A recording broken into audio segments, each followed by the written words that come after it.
ವೈಷ್ಣವಿ ಚಾನಲ್ಗೆ ಸ್ವಾಗತ. ಇವತ್ತು ನಾವು ಮನೆಯಲ್ಲೇ ಸುಲಭವಾಗಿ ಕ್ಯಾಬೇಜ್ ಮಂಚೂರಿಯನ್ ರೆಸಿಪಿನ ಹೇಗೆ ಮಾಡೋದಂತ ನೋಡೋಣ. ಬೇಕಾಗೋ ಇಂಗ್ರೀಡಿಯೆಂಟ್ಸ್: ಕ್ಯಾಬೇಜ್ ತೊಗೊಂಡಿದ್ದೀನಿ 1/4 kg. ಹಿಟ್ಟು ತಯಾರಿಸೋದಕ್ಕೆ ಅರ್ಧ ಕಪ್ನಷ್ಟು ಮೈದಾ, 3 ಟೇಬಲ್ ಸ್ಪೂನಷ್ಟು ಕಾರ್ನ್ಫ್ಲೋರ್, ಶುಂಠಿ ಬೆಳ್ಳುಳ್ಳಿ ಪೇಸ್ಟ್ 2 ಟೀ ಸ್ಪೂನ್, ಅಚ್ಕಾರದ ಪುಡಿ 1 ಟೀ ಸ್ಪೂನ್, ಮೆಣಸಿನ ಪುಡಿ ಅರ್ಧ ಟೀ ಸ್ಪೂನ್, ಗರಂ ಮಸಾಲ ಪುಡಿ ಅರ್ಧ ಟೀ ಸ್ಪೂನ್, ರುಚಿಗೆ ತಕ್ಕಷ್ಟು ಉಪ್ಪು. ನೀವು ಕಲರ್ ಬೇಕಿದ್ರೆ ಹಾಕೋಬೋದು, ಒಂದು ಅರ್ಧ ಟೀ ಸ್ಪೂನಷ್ಟು ರೆಡ್ ಫುಡ್ ಕಲರ್ನ. ನಾನು ಮನೆಯಲ್ಲಿ ಆರೆಂಜ್ ಕಲರ್ ಇರೋದನ್ನೇ ಸ್ವಲ್ಪ ನೀರಲ್ಲಿ ಮಿಕ್ಸ್ ಮಾಡಿ ಇಟ್ಕೊಂಡಿದ್ದೀನಿ. ರೆಸ್ಟೋರೆಂಟ್ ಸ್ಟೈಲಲ್ಲಿ ಬೇಕಂದರೆ ನೀವು ಕಲರ್ನೇ ಡೈರೆಕ್ಟಾಗಿ ಹಾಕೋಬೋದು. ಸಾಸ್ ಮಾಡಲಿಕ್ಕೆ 3 ಟೇಬಲ್ ಸ್ಪೂನಷ್ಟು ಟೊಮೆಟೊ ಸಾಸ್, ಕ್ಯಾಪ್ಸಿಕಮ್ ಒಂದನ್ನು ಸಣ್ಣದಾಗಿ ಹೆಚ್ಚಿಟ್ಕೊಂಡಿದ್ದೀನಿ, ಸ್ಪ್ರಿಂಗ್ ಆನಿಯನ್ 3 ಟೇಬಲ್ ಸ್ಪೂನಷ್ಟು ತೊಗೋಬೇಕು, ಸಣ್ಣದಾಗಿ ಹೆಚ್ಚಿಟ್ಕೊಳ್ಳಿ. ಒಂದು ಈರುಳ್ಳಿನ ಚಿಕ್ಕ ಚಿಕ್ಕದಾಗಿ ಕಟ್ ಮಾಡಿ ಇಟ್ಕೋಬೇಕು. ಸ್ಪ್ರಿಂಗ್ ಆನಿಯನ್ದು ವೈಟ್ ಪೋರ್ಷನ್ ತೊಗೊಂಡಿದ್ದೀನಿ 1 ಟೇಬಲ್ ಸ್ಪೂನಷ್ಟು. ಇದು ಬೆಳ್ಳುಳ್ಳಿ 2 ಟೀ ಸ್ಪೂನ್, ಶುಂಠಿ 1 ಟೇಬಲ್ ಸ್ಪೂನಷ್ಟು ಸಣ್ಣದಾಗಿ ಹೆಚ್ಚಿಟ್ಕೋಬೇಕು, ಹಸಿಮೆಣಸಿನ್ಕಾಯಿ 2, ರುಚಿಗೆ ತಕ್ಕಷ್ಟು ಉಪ್ಪು, ಕಾರ್ನ್ಫ್ಲೋರ್ 1 ಟೇಬಲ್ ಸ್ಪೂನಷ್ಟು, chilli sauce 2 tea spoon, soya sauce 2 tea spoon, vinegar 1 tea ಸ್ಪೂನಷ್ಟು, ಎಣ್ಣೆ ಕರಿಯೋದಕ್ಕೆ. ಈಗ ಹೇಗೆ ಮಾಡೋದಂತ ನೋಡೋಣ. ಮೊದಲು ಕ್ಯಾಬೇಜ್ನ ಈ ರೀತಿ ಕಟ್ ಮಾಡ್ಕೊಳ್ಳಿ. ಸ್ವಲ್ಪ ಗಟ್ಟಿ ಪೋರ್ಷನ್ ಇರುತ್ತಲ್ಲ ಅದನ್ನ ಕಟ್ ಮಾಡಿ ತೆಗೆದುಬಿಡಿ ಫಸ್ಟೇ. ಅದಾದಮೇಲೆ ಸಣ್ಣದಾಗಾರು ಕಟ್ ಮಾಡ್ಕೋಬೋದು ಅಥವಾ ದಪ್ಪದಾಗಿ ಈ ರೀತಿ ತುರ್ಕೋಬೋದು. ತುರಿದ್ರೇ ಚೆನ್ನಾಗಿರುತ್ತೆ. ಈ ಸಣ್ಣದ್ರಲ್ಲಿ ತುರಿಬೇಡಿ, ಸ್ವಲ್ಪ ದಪ್ಪಗಿದ್ರೇ ಚೆನ್ನಾಗಿರುತ್ತೆ. ಸಣ್ಣದ್ರಲ್ಲಿ ತುರಿದ್ರೆ ನೀರು ಜಾಸ್ತಿ ಬಿಟ್ಕೊಳ್ಳುತ್ತೆ. ಈ ರೀತಿ ತುರಿದು ಒಂದು ಮಿಕ್ಸಿಂಗ್ ಬೌಲ್ಗೆ ಹಾಕ್ಕೊಳ್ಳಿ. ನೀರಂಶ ಇದ್ದರೆ ಸ್ವಲ್ಪ ಹಿಂಡ್ಬಿಟ್ಟು ಹಾಕೋಬೇಕು. ಈ ರೀತಿ ಇದಕ್ಕೆ ಶುಂಠಿ ಬೆಳ್ಳುಳ್ಳಿ ಪೇಸ್ಟ್, ಖಾರದ ಪುಡಿ, ಮೆಣಸಿನ ಪುಡಿ, ಕಾರ್ನ್ಫ್ಲೋರ್, ಮೈದಾ, ರುಚಿಗೆ ತಕ್ಕಷ್ಟು ಉಪ್ಪು ಮತ್ತು ಫುಡ್ ಕಲರ್ ಹಾಕ್ಕೊತಿದ್ದೀನಿ 1-2 ಟೀ ಸ್ಪೂನಷ್ಟು. ನೀವು ಡೈರೆಕ್ಟಾಗಿ ರೆಡ್ ಫುಡ್ ಕಲರೇ ಹಾಕೋಬೋದು. ಎಲ್ಲದನ್ನೂ ಈ ರೀತಿ ಮಿಕ್ಸ್ ಮಾಡ್ಕೊಳ್ಳಿ. ಹಿಟ್ಟನ್ನ ಕಲಿಸ್ಬೇಕಾದ್ರೆ ನೀರು ಹಾಕೋಬೇಡಿ, ಕ್ಯಾಬೇಜಲ್ಲೇ ನೀರಂಶ ಇರೋದ್ರಿಂದ ಅದೇ ಸಾಕು ಹಿಟ್ಟು ಕಲಿಸೋದಕ್ಕೆ. ತುಂಬ ಕಿವುಚಕ್ಕೂ ಹೋಗಬೇಡಿ, ಮೇಲ್ಮೇಲೆ ಈ ರೀತಿ ಮಿಕ್ಸ್ ಮಾಡಿಕೊಂಡ್ರೂ ಸಾಕು. ಇದನ್ನು ಸ್ವಲ್ಪ ಕೈಗೆ ಎಣ್ಣೆ ಹಚ್ಕೊಂಡು ಚಿಕ್ಕ ಚಿಕ್ಕದಾಗಿ ಉಂಡೆಗಳನ್ನ ಮಾಡ್ಕೊಳ್ಳಿ. ತುಂಬ ದಪ್ಪ ಮಾಡಿದ್ರೆ ಒಳಗಡೆ ಎಲ್ಲ ಬೇಯಲ್ಲ, ಚೆನ್ನಾಗಿರಲ್ಲ, ಹಿಟ್ಟಿಟ್ಟು ಥರ ಇರುತ್ತೆ.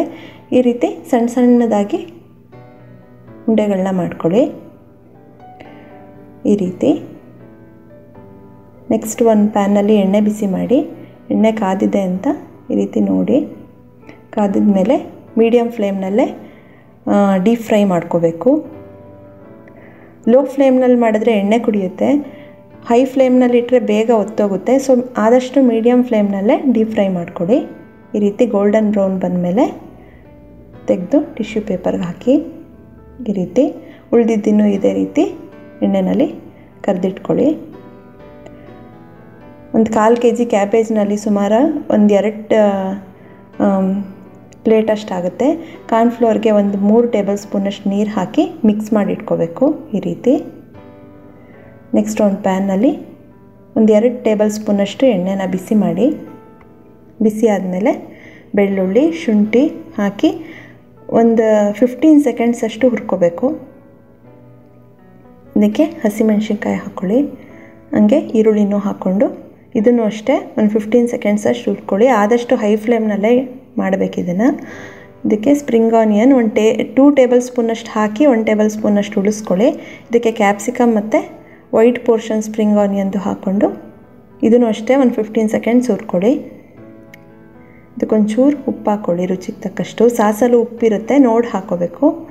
ಇದಕ್ಕೆ ಸಾಸ್ಗಳನ್ನೆಲ್ಲ ಹಾಕೋಣ. Tomato sauce, soya sauce 2 tea ಸ್ಪೂನಷ್ಟು ಹಾಕ್ಕೊಳ್ಳಿ, ವಿನೆಗರ್ 1 ಟೀ ಸ್ಪೂನಷ್ಟು ಸಾಕು, ಮತ್ತು ಚಿಲ್ಲಿ ಸಾಸ್ ಹಾಕ್ಕೊಳ್ಳಿ. ಈಗ ಸ್ವಲ್ಪ ಮೀಡಿಯಮ್ ಫ್ಲೇಮ್ಗಿಟ್ಟು ಹುರ್ಕೊಳ್ಳಿ ಒಂದು 10 ಸೆಕೆಂಡ್ಸ್ ಅಷ್ಟು. ಈ ರೀತಿ ಸ್ವಲ್ಪ ಗಟ್ಟಿ ಆಗುತ್ತೆ. ಗಟ್ಟಿ ಆದಾಗ ಕಾರ್ನ್ಫ್ಲೋರ್ ಮಿಕ್ಸ್ಚರ್ ಹಾಕ್ಕೊಳ್ಳಿ. ಕಾರ್ನ್ಫ್ಲೋರ್ ಹಾಕೋದ್ರಿಂದ ಇದೆಲ್ಲ ಮಸಾಲೆ ಎಲ್ಲ ಗೋಬಿಗೆ ಚೆನ್ನಾಗಿ ಹಿಡಿಯುತ್ತೆ. ರೀತಿ ತಿಕ್ಕಾಗುತ್ತಿದ್ದು ಒಂದು 15 ಸೆಕೆಂಡ್ಸ್ ಅಷ್ಟು ಚೆನ್ನಾಗಿ ಮಿಕ್ಸ್ ಮಾಡಿ ಇದಕ್ಕೆ ಗೋಬಿನ ಹಾಕ್ಕೊಳ್ಳಿ. ಕಾಲಿಫ್ಲವರಲ್ಲಿ ಮೆತ್ತಗಾಗುತ್ತೆ, ಬಟ್ ಇದರಲ್ಲಿ ತುಂಬಾ ಕ್ರಿಸ್ಪಿಯಾಗಿರುತ್ತೆ. 2 ಸಲ ಡೀಪ್ ಫ್ರೈ ಮಾಡೋ ಹಾಗೂ ಇಲ್ಲ. ಎಲ್ಲ ಒಂದು ಸಲ ಈ ರೀತಿ ಚೆನ್ನಾಗಿ ಕೋಟ್ ಆಗೋ ರೀತಿ ಮಿಕ್ಸ್ ಮಾಡ್ಕೊಳ್ಳಿ. ಮಿಕ್ಸ್ ಮಾಡಿ ಗ್ಯಾಸ್ ಆಫ್ ಮಾಡಿ ಬಿಸಿ ಬಿಸಿ ಇದನ್ನೇ ಸರ್ವ್ ಮಾಡಿ. ತುಂಬಾ ಸುಲಭ ಮತ್ತು ಮನೆಯಲ್ಲೇ ಮಾಡೋದ್ರಿಂದ ಎಕನಾಮಿಕಲ್ ಕೂಡ, ರುಚಿನೂ ಚೆನ್ನಾಗಿರುತ್ತೆ, ಹೆಲ್ದಿಯಾಗೂ ಇರುತ್ತೆ. ನೋಡಿದ್ರಲ್ವಾ ಕ್ಯಾಬೇಜ್ನಲ್ಲಿ ಮಂಚೂರಿಯನ್ ಹೇಗೆ ಮಾಡೋದಂತ. ನಿಮಗೂ ಈ ರೆಸಿಪಿ ಇಷ್ಟ ಆದರೆ ಲೈಕ್ ಮಾಡಿ, ಶೇರ್ ಮಾಡಿ, ನಿಮ್ಮ ಅನಿಸಿಕೆ ಅಭಿಪ್ರಾಯನ ಕಮೆಂಟ್ಸ್ ಮೂಲಕ ನಮಗೆ ತಿಳಿಸಿ. ಮತ್ತಷ್ಟು ಈಸಿ ರೆಸಿಪೀಸ್ಗಾಗಿ ವೈಷ್ಣವಿ ಚಾನಲ್ಗೆ ಸಬ್ಸ್ಕ್ರೈಬ್ ಆಗೋದು ಮರಿಬೇಡಿ. Thank you.